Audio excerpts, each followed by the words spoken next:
What is happening to me? Did you miss me, Spidey? Sony just put one sentence in the official synopsis of Spider-Man, Brand New Day, and it quietly gives away the whole movie. A villain no one can even see, not Scorpion, not Tombstone. Something that moves through the city untouched, jumping from mind to mind. And by the end of this trailer, every clue points to one specific person nobody at Marvel will confirm out loud. So let's separate what's actually on screen from what fans have pieced together and land on the name the evidence keeps circling back to. The hero is losing. The trailer opens on Spider-Man crashing, not swinging, crashing, straight onto a ferry marked Jen's Pizza, with Scorpion below him holding damage control agents hostage. Watch what's missing, the clean landing. Peter slams into a vehicle instead. Seconds later, Scorpion's mechanical tail comes at him and Peter doesn't dodge it. For a character whose entire identity is his spider sense firing before he even thinks that's the tell, his instincts are offline. Then the camera cuts inside the mask and his eyes go completely black. He grabs Scorpion by the throat and throws him like he weighs nothing. And the scary part isn't the strength, it's that Peter always holds back, and here he doesn't. The whole opening is built to plant one idea before a single word of plot. The most dangerous thing in this movie might be Spider-Man himself. The man behind the mask is falling apart. Away from the fights, the trailer shows how hollow Peter's life has become. He scrolls his old friends' posts from a distance. Ned, MJ, a life that forgot him after No Way Home. Then a genuinely unsettling beat. He reaches for his mechanical web shooters, and organic webbing erupts from his wrists on its own, wrecking the tech.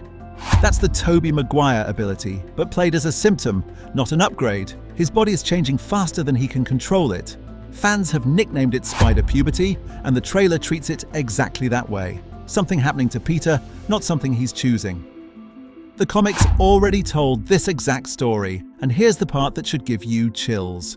This isn't a new idea Marvel invented for the movie. The cocoon, the black eyes, the webbing firing on its own, all of it traces to a real, polarizing 2005 comic arc called The Other Evolve or Die. In that story, Peter is hunted by a spider god hunting predator named Morlun, beaten to the edge of death, and instead of just healing, he sheds his skin, spins a cocoon under the Brooklyn Bridge, and is reborn, but only after accepting the spider half of himself he'd spent his whole life suppressing. He wakes up with organic webbing, retractable stingers in his wrists, fangs, sharper instincts, and a far more feral edge. Now look at the trailer again. The cocoon, the involuntary webbing, the black feral eyes, Peter going to a scientist about his changing DNA. It's quoting that arc almost frame for frame. Even Keith David's voiceover about a spider's life cycle and rebirth is pulled straight from that story's central theme. And here's the open loop the trailer is quietly setting up. In the comics, the price of that rebirth was that Peter had to die first. So he goes to the one man who gets it, desperate for control. Peter goes to the one person who spent years caging a monster, Bruce Banner at Empire State University. Banner shows him an inhibitor, the same tech that turns raw Hulk into smart Hulk. Peter wants that deal, keep the powers, kill the rage, but the trailer quietly undercuts him. Every time Spider-Man loses control, he's a better, deadlier fighter. It's only in his normal life that he's a disaster, sticking to pigeons, smashing into water towers, ruining a wedding. The movie is asking whether the thing Peter's terrified of is actually the thing keeping him alive. The wedding is where the real threat shows its hand. That ruined wedding isn't a gag. It's where the invisible threat first moves, hijacking a pilot's mind mid-celebration. In the middle of the chaos, Banner asks the line the whole film hangs on. Who decides which part of our nature is good and which is bad? From there, it's wall-to-wall action. Scorpion, armored vehicles, damage control squads, and a group of red-clad ninjas.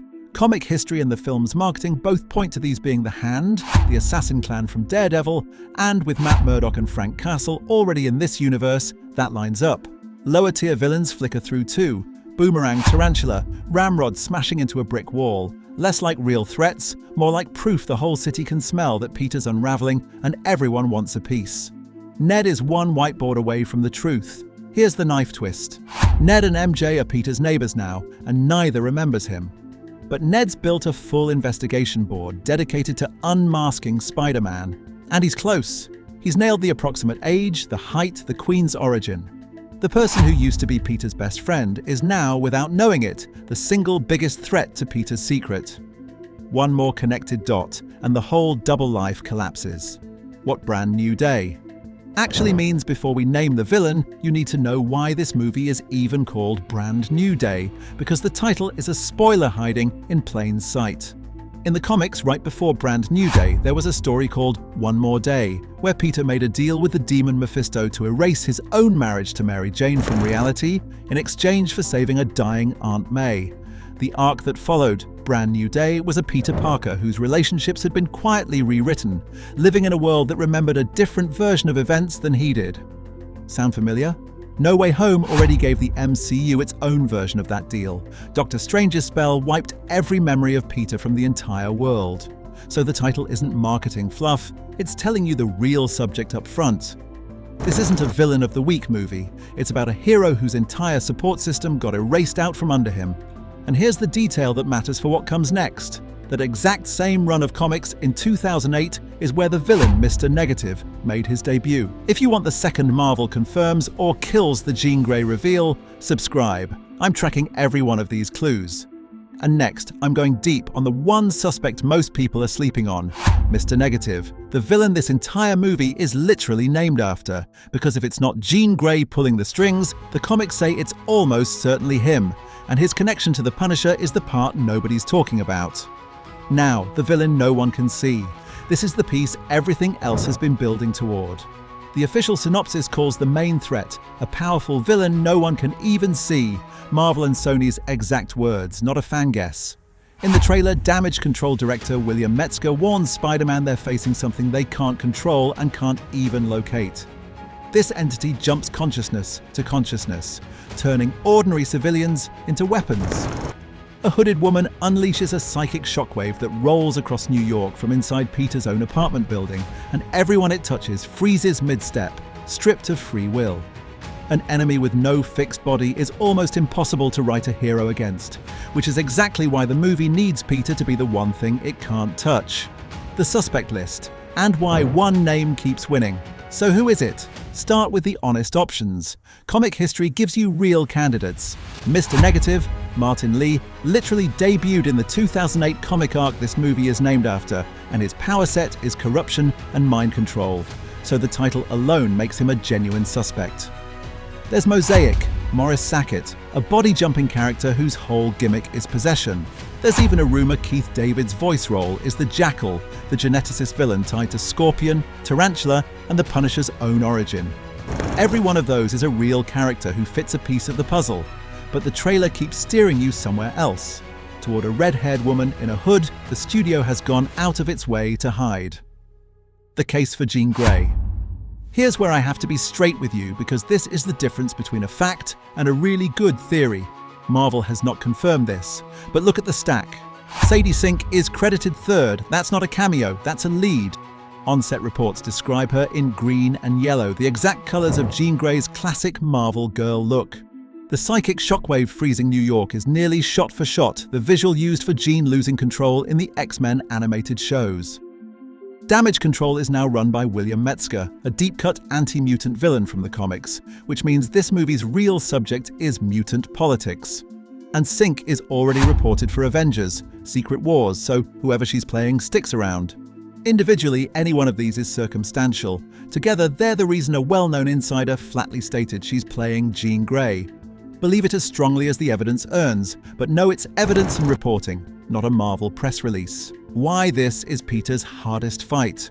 Here's the cruel design of it. The world forgot Peter, so he's fighting for a city that doesn't know his name, with no home, no funding, no one who remembers why he matters. And the enemy doesn't throw a punch, it goes at his mind. The villain asks him directly whether he's escaped the monster inside him, and Peter can't answer, because the black eyes and the erupting webbing say he hasn't. A big chunk of the fanbase reads those same signs as the Venom symbiote feeding on his resentment. Unconfirmed, but the trailer clearly wants you thinking it. Then the threat targets MJ, and Peter's rulebook goes out the window. Metzger says Peter is the only person in New York immune to the mind control wave. Maybe his spider sense, maybe the mutation in his blood, the movie doesn't say yet.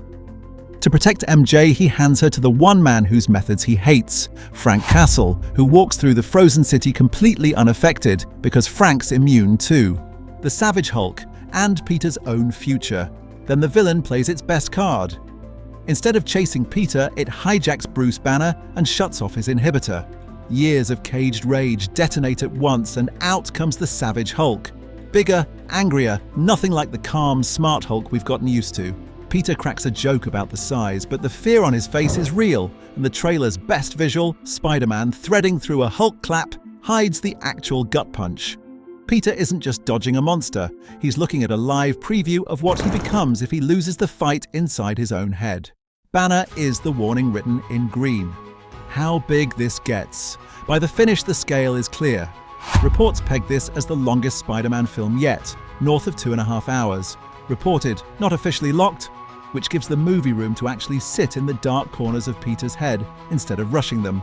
In the trailer's last stretch, MJ asks Frank, "Are you really going to let him go out there alone?" And that one line all but confirms the endgame. Spider-Man, Punisher, and MJ standing together for New York.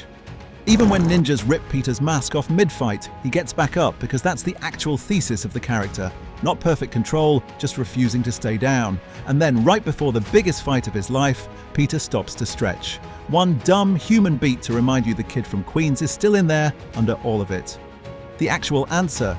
So strip it all back. What's confirmed? Peter is alone, broke, changing in ways he can't control, and hunted by a mind-jumping threat the studio itself says no one can see, except him. That's on screen in the synopsis, straight from Marvel.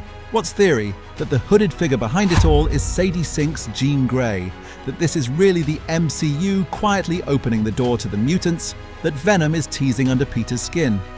Every one of those is built on sharp, real evidence, and none of them is a studio confirmation yet.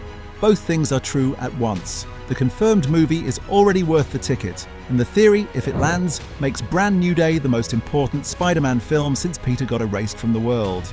If you want the second Marvel confirms or kills the Jean Grey reveal, subscribe. I'm tracking every one of these clues. And next, I'm going deep on the one suspect most people are sleeping on, Mr. Negative. The villain this entire movie is literally named after, because if it's not Jean Grey pulling the strings, the comics say it's almost certainly him. And his connection to the Punisher is the part nobody's talking about.